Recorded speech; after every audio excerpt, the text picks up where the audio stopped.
जय श्री कृष्णा। राधे राधे दोस्तों, आप सभी पर भगवान विष्णु अपनी कृपा सदैव बनाए रखें।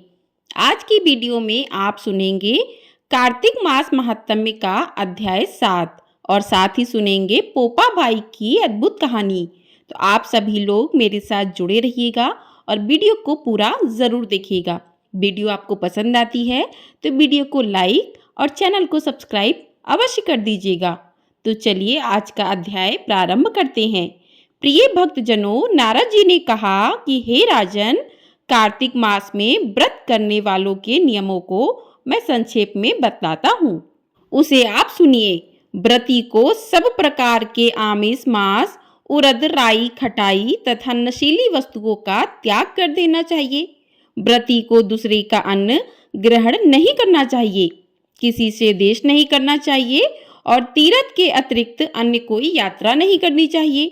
देवता, वेद, ब्राह्मण, गाय, व्रती, नारी, राजा तथा गुरुजनों की निंदा भी नहीं करनी चाहिए। व्रती को दाल, तिल, पकवान व दान किया हुआ भोजन ग्रहण नहीं करना चाहिए। किसी की चुगली या निंदा भी नहीं करनी चाहिए। किसी भी जीव का मांस नहीं छूना चाहिए। पान, कत्था, चूना, नींबू, मसूर, बासी तथा जूठे अन्न का भी प्रयोग नहीं करना चाहिए। गाय, बकरी तथा भैंस के अतिरिक्त अन्य किसी पशु का दूध नहीं पीना चाहिए। कांस के पात्र में रखा हुआ पंचगव्य, बहुत छोटे घड़े का पानी तथा केवल अपने लिए ही पका हुआ अन्न प्रयोग करना चाहिए। कार्तिक माह का व्रत करने वाले मनुष्य को सदैव ब्रह्मचर्य का पालन करना चाहिए। उसे धरती पर सोना चाहिए और दिन के चौथे पहर में केवल एक बार पत्तल में भोजन करना चाहिए। व्रती कार्तिक माह में केवल नरक चतुर्दशी, जिसे छोटी दिवाली भी कहा जाता है, उस दिन ही शरीर में तेल लगा सकता है। कार्तिक माह में व्रत करने वाले मनुष्य को सिंघाड़ा, प्याज, मट्ठा, गाजर, मूली, काशी फल, लौकी, तरबूज, इन वस्तुओं का प्रयोग बिल्कुल भी नहीं करना चाहिए। रजस्वला, चांडाल, पापी, मलेच्छ, पतित, व्रतहीन, ब्राह्मण द्रोही और नास्तिकों से बातचीत नहीं करनी चाहिए। भगवान विष्णु को प्रसन्न करने के लिए अपनी शक्ति के अनुसार चांद्रायण आदि का व्रत करना चाहिए और उपयुक्त नियमों का पालन करना चाहिए। व्रती को प्रतिपदा को कुम्हड़ा, द्वितीय को कटहल, तृतीय को तरुणी स्त्री, चतुर्थी को मूली, पंचमी को बेल, षष्ठी को तरबूज, सप्तमी को आंवला, अष्टमी को नारियल, नौमी को मूली, दशमी को लौकी, एकादशी को परवल, द्वादशी को बेर, त्रयोदशी को मट्ठा, चतुर्दशी को गाजर तथा पूर्णिमा को शाक का प्रयोग नहीं करना चाहिए। रविवार को आंवले का प्रयोग भी नहीं करना चाहिए। कार्तिक माह में व्रत करने वाला मनुष्य यदि इन शाकों में से किसी शाक का सेवन करना चाहे तो पहले ब्राह्मण को देखकर फिर ग्रहण करे। यही विधान माघ माह के व्रत के लिए भी है। देवोत्थानी एकादशी में पहले कही गई विधि के अनुसार नृत्य, जागरण, गायन, वादन आदि करना चाहिए। इसको विधि पूर्वक करने वाले मनुष्य को देखकर यमदूत ऐसे भाग जाते हैं जैसे सिंह की गर्जना से हाथी भाग जाते हैं। कार्तिक माह का व्रत सभी व्रतों में श्रेष्ठ है। इसके अतिरिक्त जितने भी व्रत यज्ञ हैं, वह 1000 की संख्या में किए जाने पर भी इसकी तुलना नहीं कर सकते, क्योंकि यज्ञ करने वाले मनुष्य को सीधा वैकुंठ की प्राप्ति होती है। जिस प्रकार राजा की रक्षा उसके अंग रक्षक करते हैं, उसी प्रकार कार्तिक माह का व्रत करने वाले की रक्षा भगवान विष्णु की आज्ञा से इंद्रादि देवता करते हैं। व्रती मनुष्य जहाँ कहीं भी रहता है वहीं पर उसकी पूजा होती है, उसका यश फैलता है।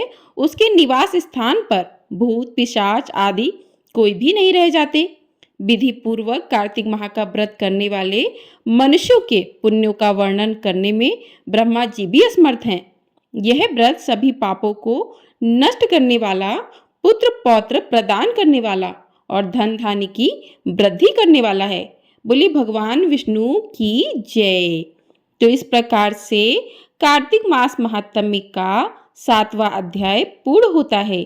बोली भगवान विष्णु की जय। आइए अब सुनते हैं पोपाबाई की कहानी। प्रिय श्रोतागणों, किसी गांव में एक भाई बहन रहते थे। भाई की शादी हो गई थी, लेकिन उसकी बहन की शादी नहीं हुई थी। बहन का नाम पोपाबाई था। पोपाबाई हमेशा व्रत और नियम करती थी।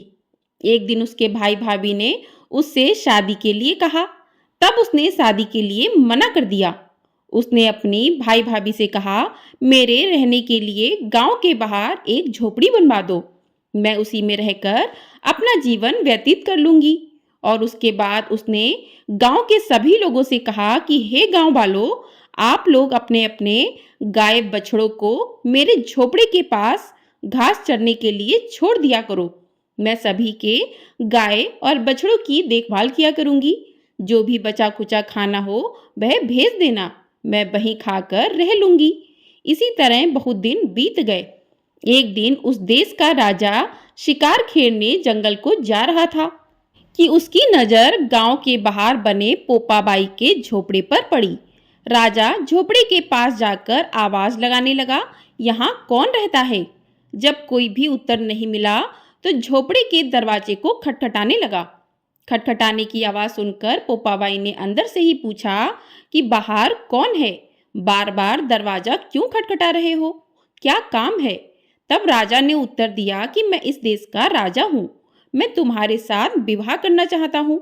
पोपाबाई ने कहा, अपने महल को लौट जाओ, मैं पराये पुरुष का मुंह नहीं देखती।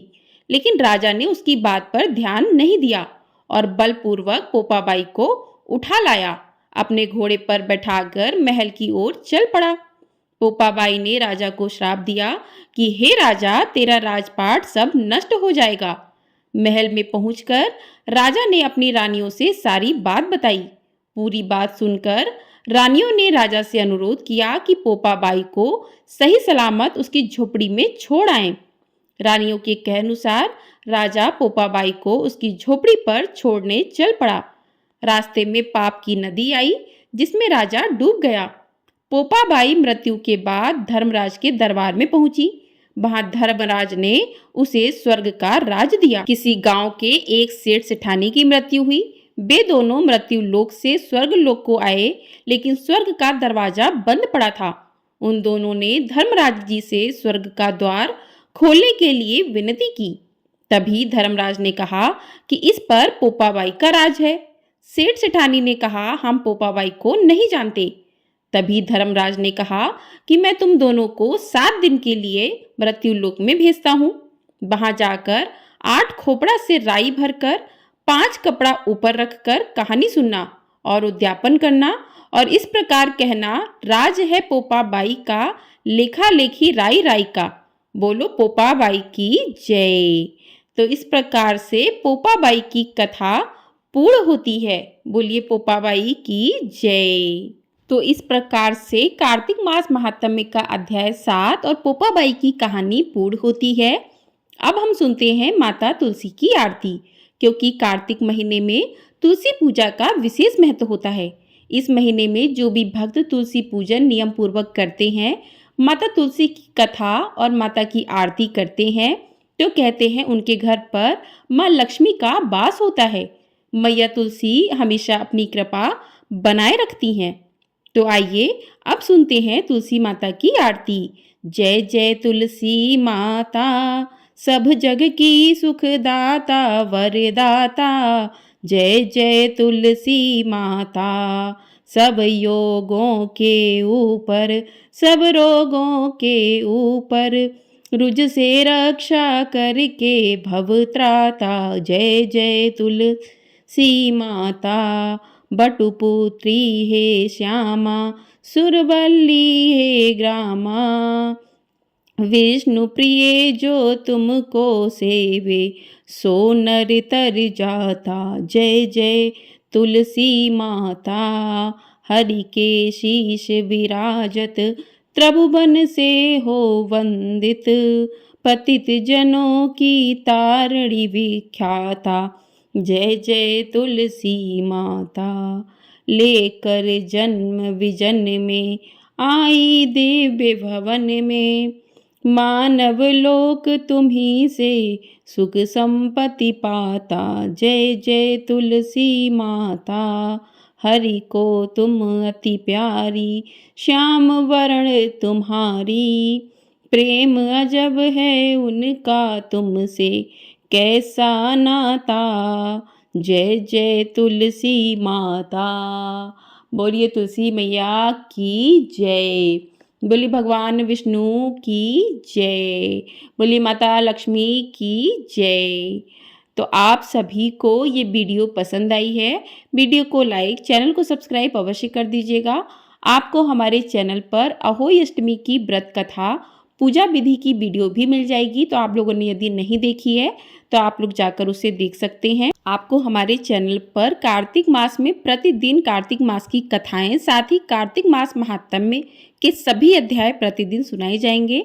तो आप चैनल को सब्सक्राइब करके ढेर सारा प्यार जरूर दीजिएगा। कमेंट बॉक्स में जय श्री कृष्णा राधे राधे अवश्य लिखिएगा। हम सभी पर भगवान विष्णु अपनी कृपा दृष्टि सदैव बनाए रखें। जय श्री कृष्णा राधे राधे।